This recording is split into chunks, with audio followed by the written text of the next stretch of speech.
Manx Radio's Update with Dave Moore.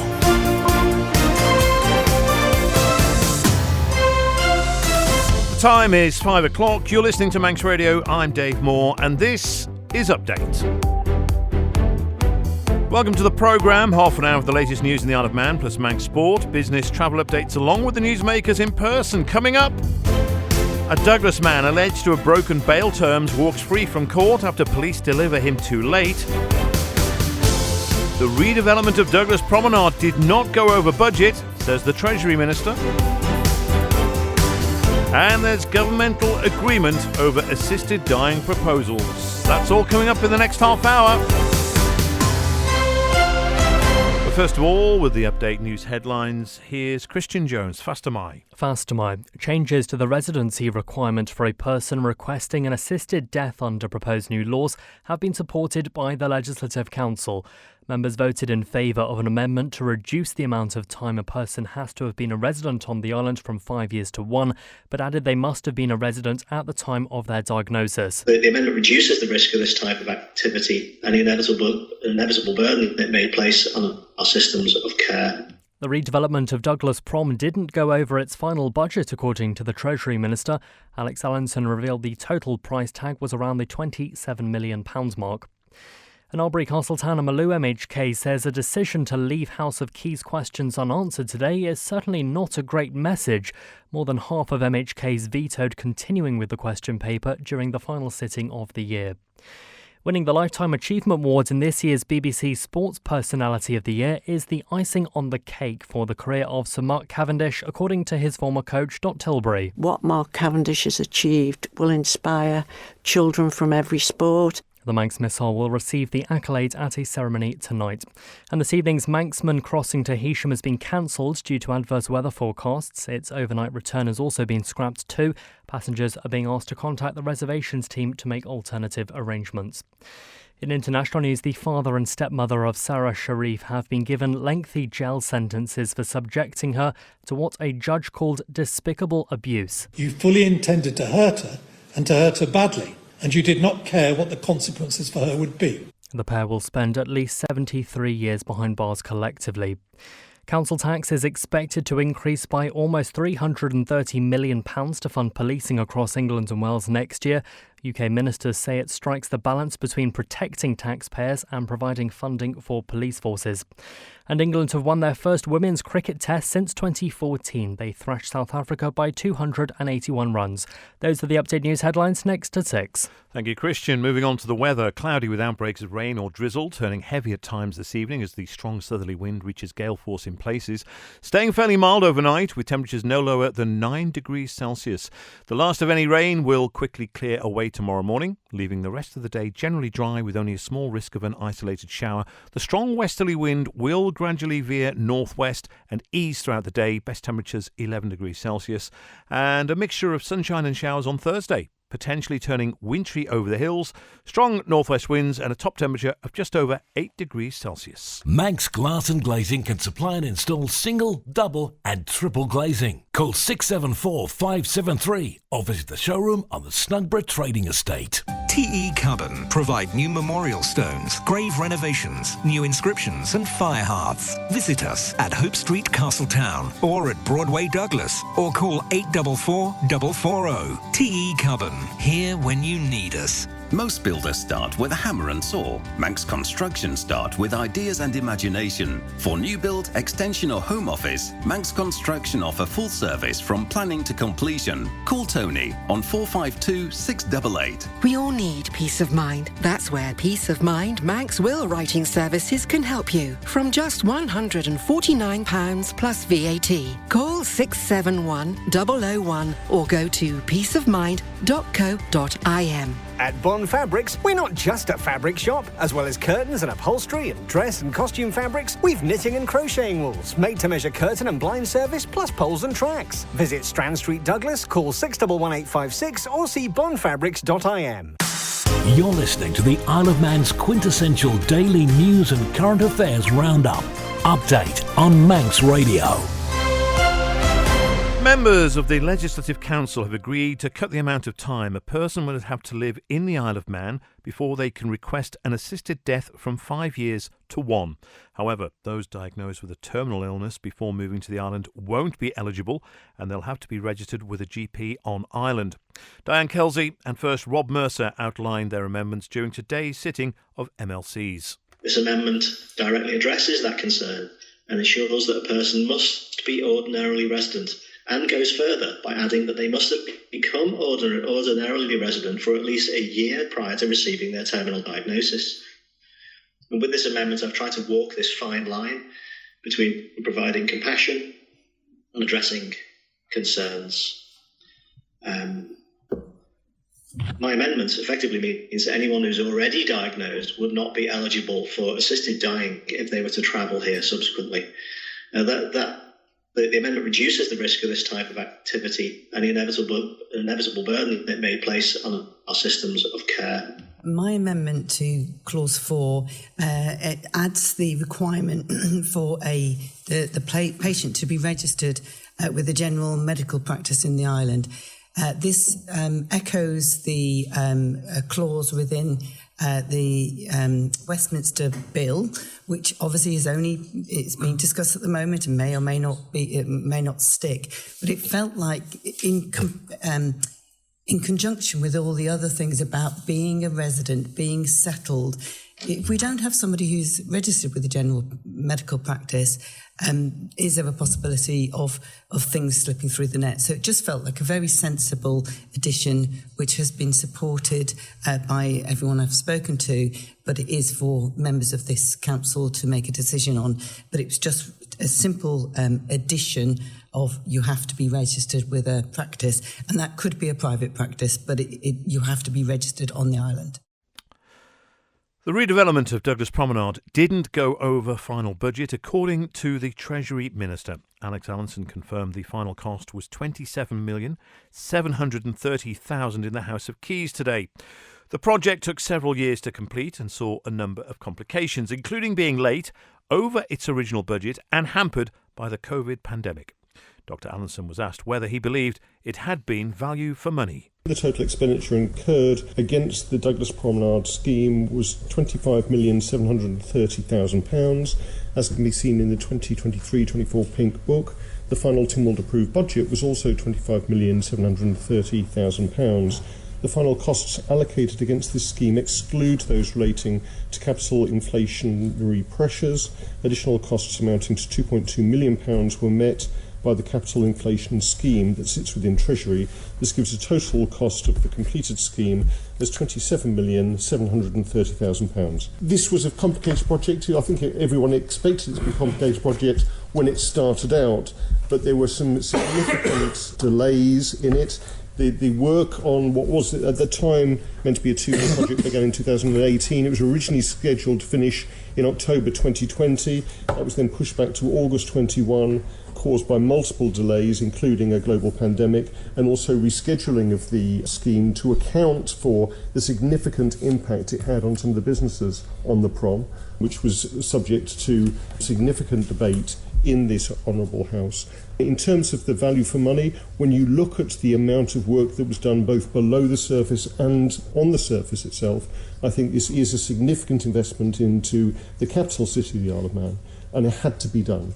What we also don't see is the significant improvement to utilities under the surface, particularly the work done by Manx utilities to improve the critical infrastructure, particularly sewage, but also in terms of electricity supply and also gas supply from Isle of Man Energy. So I think this had to be done. Although the costs did increase due to the overruns, it does actually, in the grand scheme of things, make sense to spend this money. Whether it could have been done cheaper if a pandemic hadn't have happened, or if different restructuring had been done to the overall process, is up for debate. But I note that this has actually been subject to 3 different reports from the Environment and Infrastructure Review Committee. And I suggest the Honourable Member looks at some of their recommendations and some of their findings in terms of ways that, should we need to repeat such a large capital scheme in the future, it can be delivered in a better way.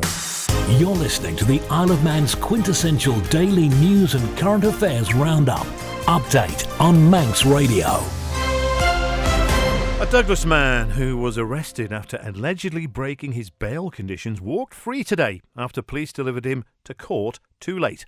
Tessa Hawley has this report. The 56-year-old was detained by the Isle of Man Constabulary just after 10 o'clock yesterday morning and was listed to appear in front of the High Bailiff this morning. However, when he was produced from custody, the prosecutor told the court he had no option but to ask to withdraw the allegation because it was out of time. This, he said, was because the defendant should have been brought to court within 24 hours, but hadn't been. Blaming the police, the prosecutor added, "Why on earth it's taken so long to bring him from custody, I don't know. I think the fault lies with the police on this occasion." High Bailiff James Brooks told the court he was somewhat concerned at what had happened, saying any allegations of breaches of bail should be brought before the court as soon as possible. Adding it looked as though it had been a failure from one shift to another to pass on information. He said it needed to be followed up, adding there could be situations where a defendant needs to be remanded and can't be. The man's advocate told the court there may have been an issue with medication, leaving High Bailiff Brooks to respond. The police, had 23 hours and 47 minutes to work out what to do with medication. The man was released from custody and no further action on the alleged breach will be taken. Manx Radio has invited the Isle of Man Constabulary to respond. Tessa Hawley with that report. So Mark Cavendish will receive the Lifetime Achievement Award at tonight's BBC Sports Personality of the Year ceremony. His former coach, Dot Tilbury MBE, thinks it's a fitting tribute not only to his extensive list of honours, but also his character to rise again in the face of adversity. I thought straight away it was the Lifetime Achievement Award because it would, the synergy's so perfect. And as it's proved, it's the perfect ending. We've all seen Sir Mark's achievements in terms of the numbers, but when you're talking about a lifetime achievement, what do you think it says about the grit and determination of this man? It says everything about him because he never gave up and, he's been at the lowest levels and exceeded everybody's, not expectation, because we knew he was brilliant, and he's just gone out there and come back from the very pits of despair and injury and all sorts of things, and his absolute determination and grit. I mean, we couldn't imagine what he's been through in the lowest parts, when he's had bad crashes and coming back from different injuries. So it's just sort of rounds it up and perfect again. This is a man who has been in professional cycling now for over 2 decades. So it's not just something that has happened for the space of a couple of years. Generation after generation of young riders here on the Isle of Man will know his name and know what he's achieved as well. Just how many generations has he inspired in the sport here? Oh, he's inspired everybody. The day they had the Sir Mark Cavendish ride round the NSC to celebrate his 35 wins, it was full of kids and it was just the most magical occasion. And I think for the Isle of Man, whether you're a footballer, a hockey player, tennis player, jiu-jitsu, whatever, what Mark Cavendish has achieved will inspire children from every sport. Mark Cavendish should be used as an inspiration for everyone on this island. Manx Radio Travel, driven by Quayside Tyres and Service Centre. Let's start out at sea. In fact, we're not out at sea because tonight's sailing, the Manxman due to leave at 7:45, has been cancelled due to the forecast adverse weather. And because that's been cancelled, it means the return is also cancelled as well, the 2:15 back from Heysham. At the moment, tomorrow morning's 8:45 sailing to Heysham is still scheduled, so that's still going ahead as planned. Down at the airport, things are looking good. The Gatwick flight is boarding. That's the departure at 5:40. And that's the EasyJet service. And then the Loganair service is on time at 6 o'clock to Liverpool. In terms of arrivals into the island, the Manchester Loganair at 5:30 is due on time. The 5 to 8 Liverpool Loganair service is due on time. The Loganair service 8:15 from London City is also due to arrive on time. On the roads, now we did have reports of a traffic accident up on Cool Road near B&Q, and the traffic was backed up That's been now for the last 35 minutes. Whether that's still the same situation, I can't tell you at the moment. We have to assume it still is because we've had nothing to the contrary saying the road has been cleared. So if you are in that area, probably best to avoid the Cool Road, Douglas, until that is cleared following that traffic accident. Elsewhere, Groves Road remains closed, and temporary lights as well at the far end of the promenade between the bottom end of Summerhill and Port Jack. North of Gradle, there's temporary lights on King Edward Road. At Baldwin, temporary lights on the main road near the Clay Head Road turn. In Laxey, temporary lights on the Ramsey Road at the Minorca Crossroads. And at Mackle, a short stretch of the Dreamskerry Road will be closed just off the Coast Road from 9:30 till 4 each day. Ask how you can spread the cost interest-free at Quayside. Quite a bit of sport in tonight's programme. Sidecar competitor George Holden, son of two-time Sidecar TT winner John, will make his debut on the Snaefell Mountain Course in 2025. He'll join forces with passenger Jake Roberts, who earned a podium finish in 2024.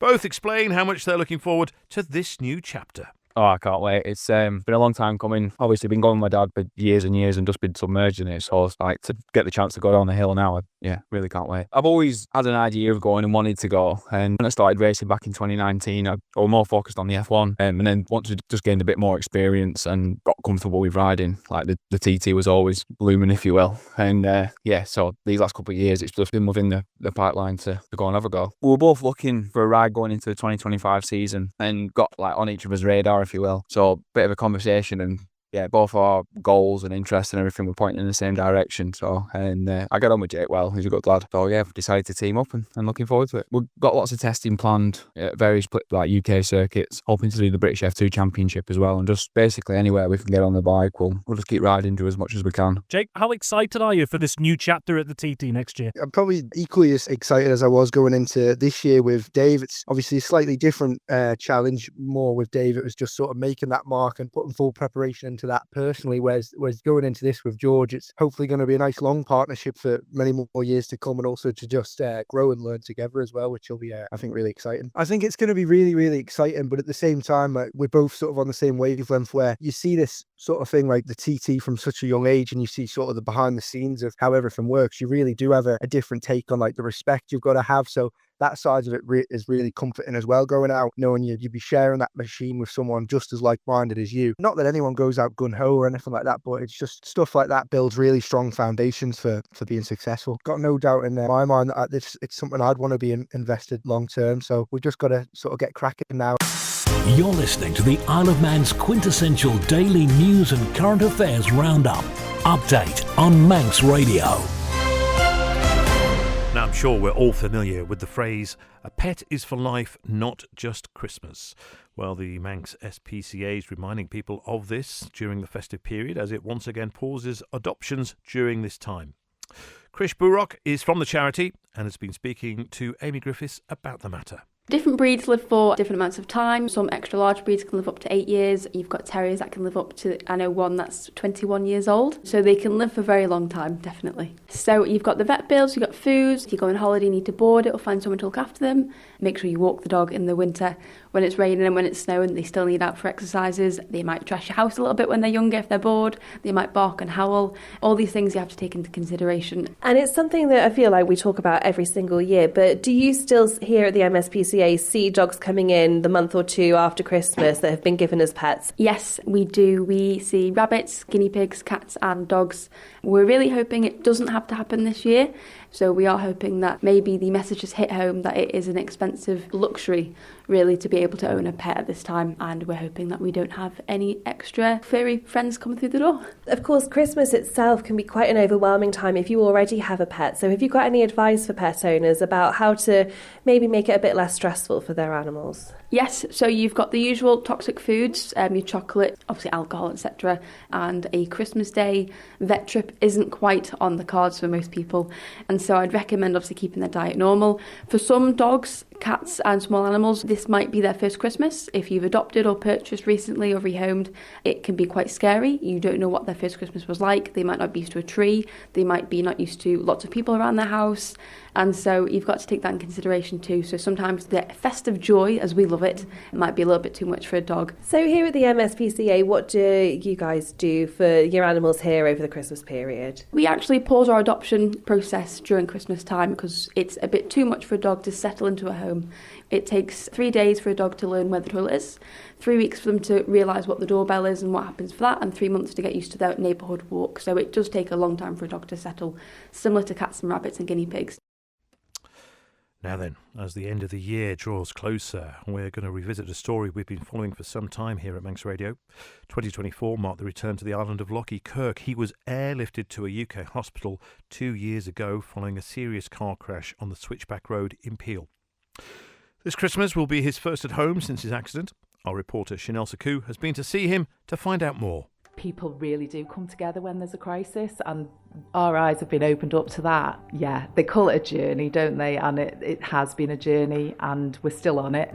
But we are amazed at this. We've always known that the Isle of Man community was brilliant, but yeah, we can't thank everyone enough. It's just been amazing. I have 2 people to thank: my mum and dad for taking care of me. That's just broken me, that.